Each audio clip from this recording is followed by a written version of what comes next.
Salut les agilistes, aujourd'hui je vais vous parler de la definition of done de Scrum, la définition de fini, qui est un des artefacts proposés par Scrum.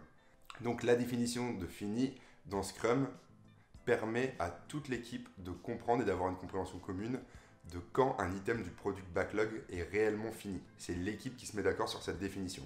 Alors j'ai raconté cette histoire-là à mes étudiants la semaine dernière. Quand j'étais petit, dans la cour d'école, en primaire, j'avais Mario 64 sur Nintendo. Et un de mes amis, Clément, lui aussi avait Mario. Donc on arrive dans la cour d'école, vous voyez, on fait la queue pour rentrer en salle de cours, on raconte un petit peu notre week-end, et je dis, bah Clément, j'ai fini Mario 64, j'ai tué Bowser à la fin. Et lui, Clément dit, bah moi aussi j'ai fini Mario 64, mais t'as pas fini le jeu. T'as tué Bowser, certes, ouais, ok, mais t'as pas ramassé les 120 étoiles. Donc moi je lui réponds, bah, t'as pas besoin des 120 étoiles et d'avoir tué Bowser pour finir le jeu, tu peux avoir fini le jeu que si tu tues Bowser.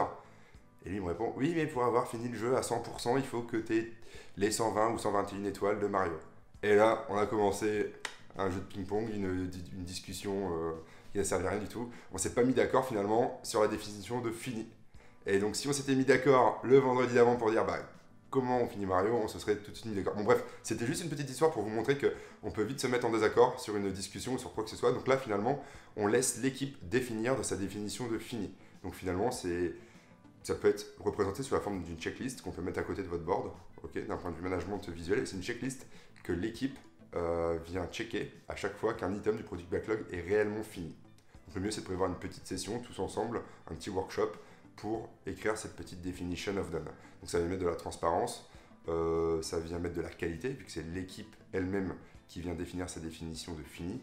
Et pour moi, vu que c'est l'équipe qui l'écrit, c'est un engagement fort. Donc j'aime bien faire signer l'équipe de développement sous la definition of done pour montrer que c'est elle qui l'a fait. On peut même mettre une petite date d'expiration, ça c'est ce que Jimmy Jolene proposait, pour revoir la definition of done dans 2 ou 3 rétrospectives, dans 2 ou 3 sprints. Okay, en Kanban, c'est un petit peu différent, la definition de Kanban. Il y a une definition of done sous chacune des étapes du workflow de votre Kanban. Donc c'est encore mieux, ça vient vraiment mettre de la compréhension sous chacune des étapes du workflow. En description, je vous ai mis un petit document, un PDF, un cadre pour remplir votre definition of done avec la petite signature des équipes. Vous pouvez le télécharger, vous pouvez l'imprimer et vous pouvez dès maintenant le mettre à côté de votre board dans votre open space avec l'équipe de développement. Donc j'espère que ça vous aura plu. Si vous voulez d'autres vidéos assez courtes de ce format, n'hésitez pas à me le dire et j'essaierai d'en faire d'autres. A plus. Salut les agilistes. Aujourd'hui, je vais vous parler de la... Salut les agilistes. Aujourd'hui...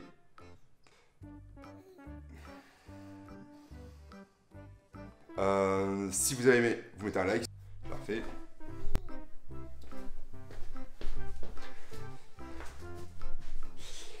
Donc laissez-moi vous raconter une histoire. Quand j'étais petit,